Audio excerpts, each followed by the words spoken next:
Hoje o papo é de malandro, é reto, não faz curva. Eu vou conversar com um bamba que vive a malandragem 24 horas por dia, Jeff Duarte. Jeff, prazer te receber aqui. E para a gente começar o nosso papo, assistir aqui um depoimento seu que a gente tem aqui. Meu nome é Jeff Duarte, sou conhecido em alguns países e no Brasil inteiro como malandro encarnado, através do trabalho do resgate cultural da malandragem do Rio de Janeiro como patrimônio, separando o malandro boêmio, separando o malandro do samba, da cultura, da capoeira, do marginal. O malandro do teatro, o malandro de todas as vertentes, também desmistificando o lado religioso, que é uma coisa importante. A religiosidade ela é impregnada na cultura do malandro. Porém, para existir uma religiosidade, existe um culto de algo que já existiu. Então a importância é resgatar a história. Porque esses personagens que viveram a malandragem, eles deveriam estar nos livros de história. O Pilintra, por exemplo, foram vários pilintras, porque pilintra, na verdade, é um adjetivo da língua portuguesa utilizado no século XVI, que significa preto metido a branco, preto que se veste como branco, ou pobre metido a rico. Então as pessoas deveriam se voltar um pouco mais à etimologia das coisas para poder chegar ao entendimento. Os bambas, os negros, os capoeiras, os mestres foram conhecidos como malandros. O nome malandro também é algo que traz um certo mistério, traz uma certa atração, tanto ao lado pessoal como o lado social mesmo da coisa. Então precisamos resgatar a imagem do malandro como patrimônio da cidade e do estado de São Sebastião do Rio de Janeiro. O malandro, aquele que sabe tratar, aquele que sabe chegar, que sabe sair e sem deixar a peteca cair. Jogar, sim, mas o jogo da vida e com dignidade, com ética. Muitos se falam de malandro, porém poucos conhecem a ética da malandragem. Jeff, malandro encarnado seria a reencarnação do Zé Pilintra? É assim que você se coloca? Olha só, é um termo assim que realmente dá uma certa dúvida nas pessoas, né? Mas não, malandro encarnado é justamente o contrário. Encarnado não tem nada a ver com reencarnado. Encarnado é adjetivo, é sinônimo de vivo na carne, por isso é encarnado, justamente para separar da entidade. Então, agora o malandro, a gente sabe que ele se veste de branco e preto, camisa listrada, e quem se veste da forma como você está vestido é o Zé Pilintra. Qual é a tua relação com essa entidade? Eu sei que você é um bandista e que essa sua relação com a religião é desde criança. E qual é a tua relação com essa entidade, já que você se veste exatamente como a gente conhece a figura do Zé Pilintra? Bom, o Zé Pilintra, para mim, ele é um mestre, um herói, né? Muitos têm o Batman, o Superman, para mim é o Zé Pilintra. Então a relação é essa, a relação de espelhamento, vamos dizer. Porém, eu consigo separar o Jeff do Zé Pilintra. A intenção maior é essa. Até porque o Zé Pilintra se vestia assim, sim, mas outros também faziam isso. E não ficaram tão conhecidos como o Zé Pilintra. O Zé Pilintra não criou a malandragem, ele simplesmente se adequou a ela, né?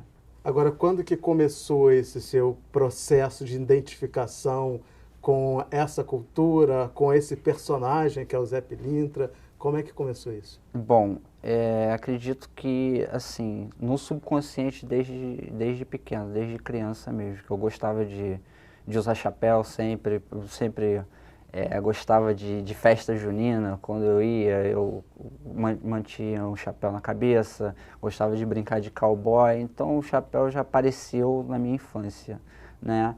E fora isso, conforme eu fui crescendo, veio aparecendo o jogo de cintura, jeito de lidar com as coisas, né? E até a parte de sedução mesmo, depois do término do meu primeiro casamento, então veio aparecendo aos Você poucos. está dizendo que tu é um bom conquistador. Já fui, agora estou comprometido.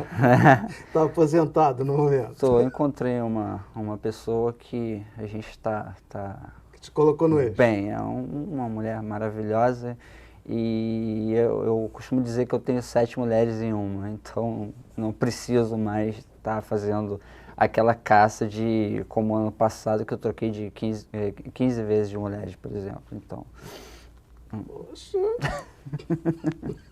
Tá aí, haja fôlego, hein? é complicada a coisa. Agora, eu sei que você também, não sei se o termo certo é receber, mas enfim, você incorpora a entidade Zé Pilintra. Sim. Não é isso? Não tem aí uma confusão, né, desse trabalho espiritual com essa forma que você assumiu de representar essa malandragem aí culturalmente, na verdade, 24 horas por dia, né? Porque você anda assim, você se veste assim, você vive isso, né? Como é que é isso? O lado da incorporação, eu atendo na caridade, sim, né? Eu procuro não falar muito sobre religião, muito sobre vertentes, porém não tem nada a ver, não. Mesmo se eu fosse de outra vertente religiosa, eu me vestiria assim, andaria assim. Mas não tem problema a nível de religião, tipo, tem que pedir uma autorização à entidade? Como é que funciona isso? No meu caso, não. No meu caso, eu sou bastante intuitivo e também não ligo mesmo à religião. É uma característica minha, uma característica do Jeff, não é uma característica da entidade. Eu simplesmente me visto como se vestiam há um século atrás. Eu não me visto como uma entidade. E por que você escolheu viver assim? Bom, é uma forma de fascínio, né? É uma forma de levar a vida de uma forma diferente. E o que te fascina nessa cultura da malandragem? O que mais te fascina? O jeito de lidar com as coisas. E que jeito é esse? As pessoas vão fazendo determinadas coisas e vão chegando por determinados caminhos. A malandragem eu ligo à esperteza, à sagacidade. Então, quando as pessoas vão chegando, eu acredito que vão abrindo atalhos.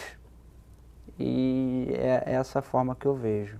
Mas isso não é complicado num país como o nosso, que nós temos a cultura do jeitinho brasileiro. Ou seja, levar vantagem, burlar regras, burlar leis. E a gente está vivendo exatamente num momento onde isso está explodindo no Brasil. A gente está vivendo uma grande crise no Brasil, resultado dessa cultura mesmo, da corrupção, de realmente não respeitar as regras. A malandragem não passa por aí, por essa coisa do jeitinho brasileiro, de levar vantagem, de resolver as coisas de uma outra forma, entendeu? Que não seja a forma correta, a forma lícita? Eu acredito que não. Como eu falei, eu ligo a malandragem à esperteza, à inteligência e à sagacidade. E eu acho que a maior esperteza, a maior inteligência é você não prejudicar nem a si, nem seu semelhante. Porque isso é ser inteligente, isso é ser esperto.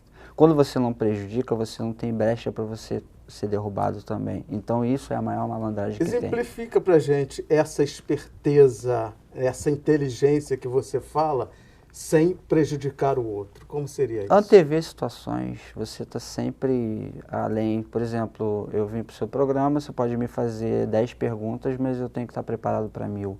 Então acredito que isso é a forma de inteligência, esperteza e sagacidade. Por exemplo, no dia a dia, você tem ou já teve um trabalho formal? Quando eu digo um trabalho formal, é um trabalho que você chega lá, entra tal hora, bate o cartão, cumpre 8 horas e vai embora para casa e no outro dia faz a mesma coisa. Você já teve um trabalho assim, formal, ou tem um trabalho assim? Um só não, vários, né? Porque eu já trabalhei em várias coisas diferentes e também acho que é uma espécie de malandragem, você saber fazer bastante coisa. A forma malandra de se viver é você bater o escanteio, correr para cabecear e ainda defender o gol, né? Então você interpreta a malandragem como o tal do bom jeitinho brasileiro, que é você ter jogo de cintura, se reinventar e conseguir driblar as dificuldades para poder conseguir o que você quer, para vencer na vida, que muitos brasileiros também, né, fazem isso, né, esse jeitinho, que eu chamo de bom jeitinho brasileiro, né, que é o jogo de cintura para você resolver os problemas, as dificuldades que são impostas. Seria isso, então, que você chama de malandragem? Um pouco mais, né? Fazer desta forma, porém ter um grande compromisso com a verdade. E o que é ter um compromisso com a verdade? Você ser honesto, não tem coisa melhor do que você ganhar um jogo mostrando suas cartas. E falando em jogo, parece uma característica do malandro era também trapacear o jogo. Eu acredito que o malandro ele foi um elemento que foi muito incompreendido pelo sistema. Porque a malandragem ela é passada através de reportagens, através de artes, porém, geralmente por pessoas influenciadas pelo sistema ou pessoas até da própria burguesia. Então, o malandro ele não teve espaço para poder falar, eu estou aqui, que é o que eu tento fazer agora.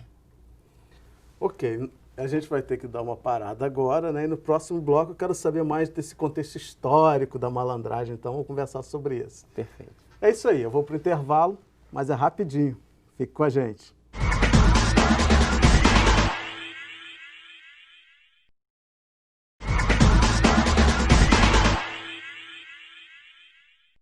Hoje eu estou conversando com Jeff Duarte, o malandro encarnado. Jeff, vamos ver mais um trechinho seu aqui. Meu canal.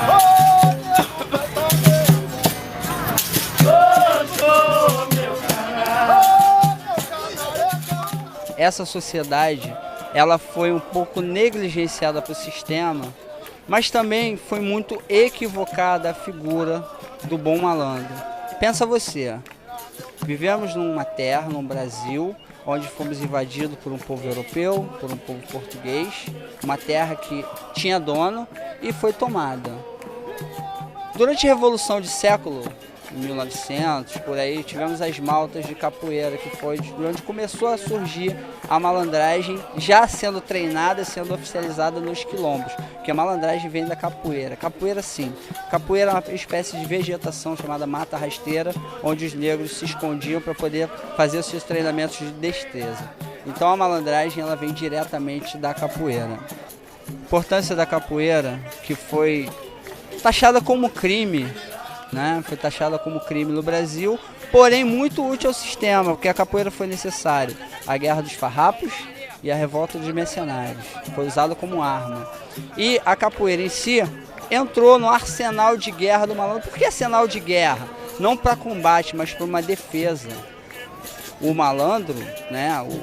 O capoeira, ele era o guardião do sistema. Era ele que vinha na frente dos afoxés, brincando, sambando, mas com um único intuito, defender uma cultura que era proibida, porque a afoxé era para cadeia, a afoxé era chilindró, somente na época dos grandes delegados que prendiam tudo quanto era negro, taxavam tudo quanto era malandro. Então, vamos contextualizar aqui essa malandragem, né? A gente sabe que os malandros surgem ali no meados do século XIX, num período pós-abolição, onde que esses eram os negros que não se adaptavam ao sistema da época, o que era imposto para eles, né? A condição de trabalho que era imposta para eles, que era a condição de burro de carga, assim, praticamente a condição de escravos. E esses negros não aceitaram isso e a forma que eles encontraram para poder dizer não a esse sistema foi a malandragem. É isso? É exatamente isso. Você tem toda a razão quando você diz isso. Até porque é complicado aceitar, né? É pedir demais aceitar um sistema que ele é unilateral. O rico cada vez fica mais rico, o pobre cada vez fica mais pobre. Não que isso tenha mudado no nosso país, né? O meu trabalho, por exemplo, como você perguntou, eu tive vários trabalhos de ofício, né? Eu estudei refrigeração, estudei informática, trabalhei com comércio, isso que eu me lembre, tem bastante coisa. Sou professor de luta, dou aula em colégio, né? Mas inventei uma forma de sobreviver também através da minha pessoa, através da minha conquista territorial como malandro, né? Porque eu faço a apresentação e tudo mais. Você tem dificuldade também de se inserir nesse sistema onde o trabalhador vai lá, trabalha 8 horas por dia, todos os dias, e a grande maioria ganha muito mal? Você tem essa dificuldade também de se adaptar a esse sistema? Eu acredito que todo brasileiro tem, né? Eu acredito que a melhor forma atual seria sair do país, mas não que não devamos nos reinventar, usar a malandragem para esse lado, né? Por exemplo, eu tenho um exemplo bom para citar, perto da minha casa, tem um dono de açougue que começou a vender churrasco aquilo. Então foi uma forma dele se inventar. Enquanto muitos estão chorando, tem muito vendendo lenço também. E falando em lenço, toda a indumentária, né, do malandro, o lenço, o chapéu, a navalha, o canivete, o punhal, tem na verdade tem um porquê, né? O chapéu, por exemplo, por que o chapéu tem que ser o Panamá? Bom, primeiro que o Panamá ele é uma palha bem concisa, né, bem unida, feito, né, de forma manual, e ele evita cortes de navalha, por exemplo. Então, quando eu tiro meu chapéu, eu também posso usar ele como escudo. Então, se eu for te atacar com uma navalha, eu posso me defender com o meu chapéu. Que o chapéu não vai ser cortado. Exatamente, isso, Panamá ou feltro, né? Porque o feltro também é grosso. Fora isso, chapéu de papel, desculpa, mas não é chapéu de malandro. Então por isso que o chapéu de malandro tem que também ser o Panamá. um caimento diferente, um jeito de você colocar o chapéu. Eu tenho que levantar um pouquinho por causa das suas câmeras, né? Mas geralmente é por aqui. E por que geralmente é assim? Geralmente causa algum significado? Causa um certo fascínio, certo mistério. Um certo mistério, mas para a luta é bom que você não veja meu olho. Você não sabe para onde eu estou olhando, não sabe se eu vou te atacar na perna ou no braço, por exemplo. E a navalha? A navalha que era usada, era uma arma branca, usada nas lutas para se defender e tal, tem também que ser uma navalha específica, não pode ser qualquer navalha. Como é que é isso? O malandro, ele quer o melhor da vida. Geralmente ele quer o melhor da vida, né? E a melhor navalha é a Solinge alemã. E é a navalha do malandro. Porque é a que corta mais. É a que corta mais, é a mais afiada, tem um fio especial. Mas a navalha, ela foi inserida no arsenal do malandro pelos portugueses. Pelos portugueses.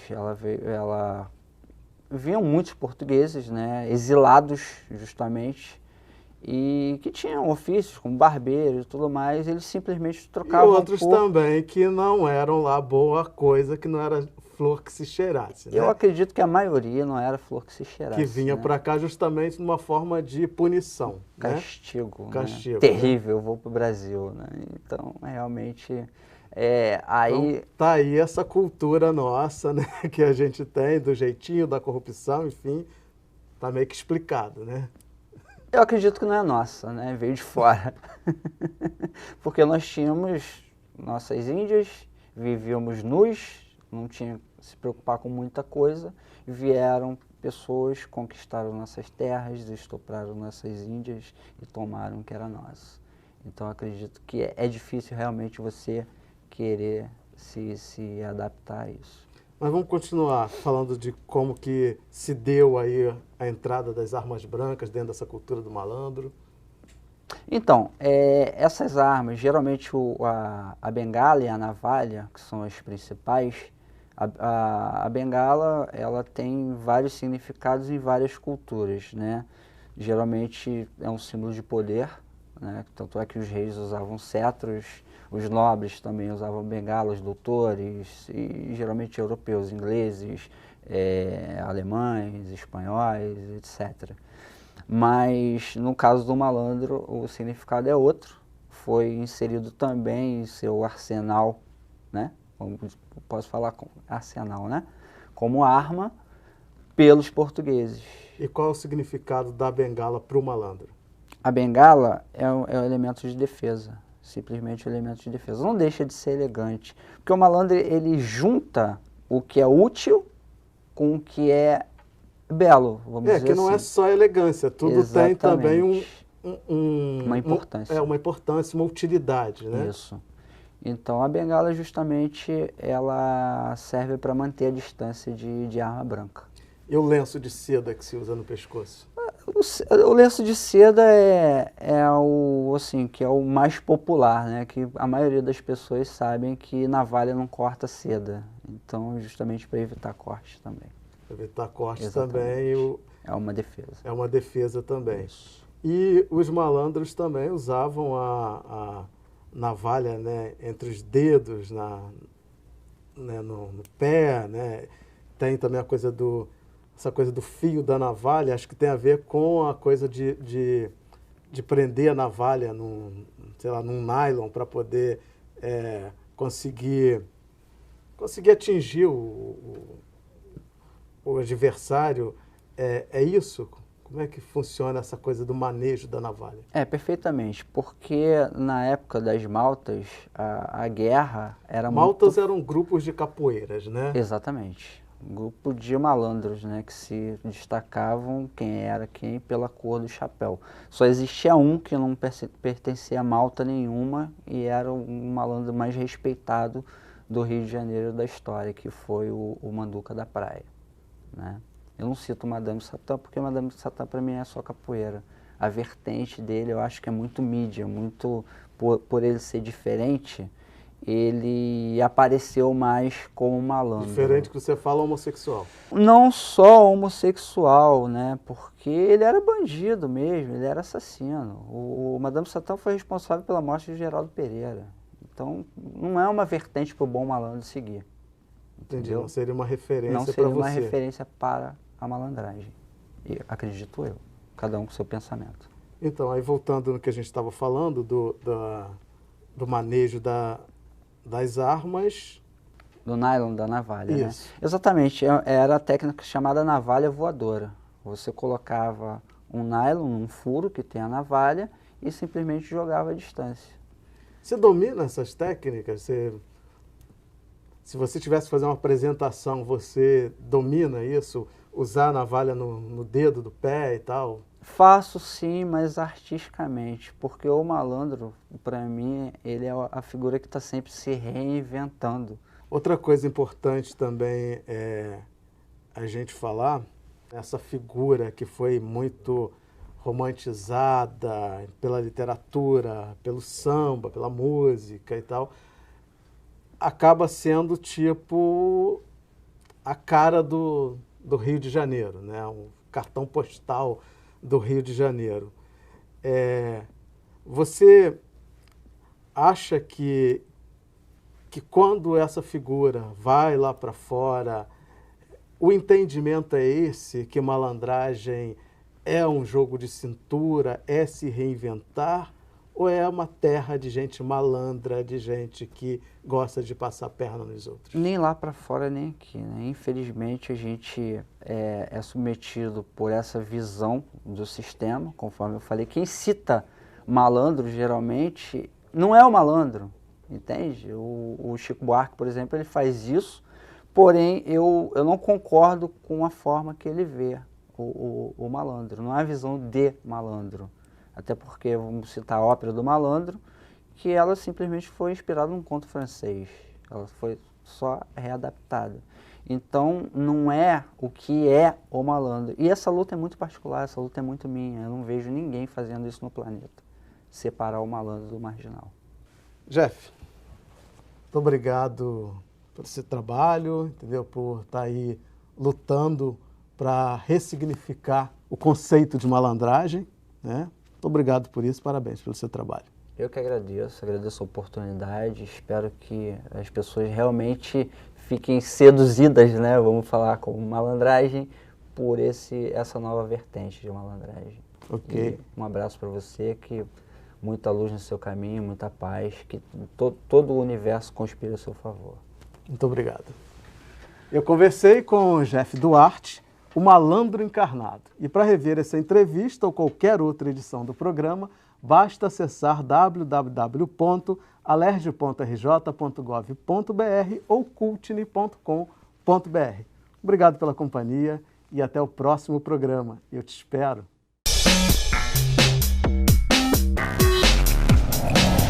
Quando a gente consegue ver o trabalho que foi feito aqui, mostrado aqui, a gente consegue entender um pouco mais, porque a gente consegue entender uma história muito mais antiga que aquela história de nós negros na sociedade brasileira.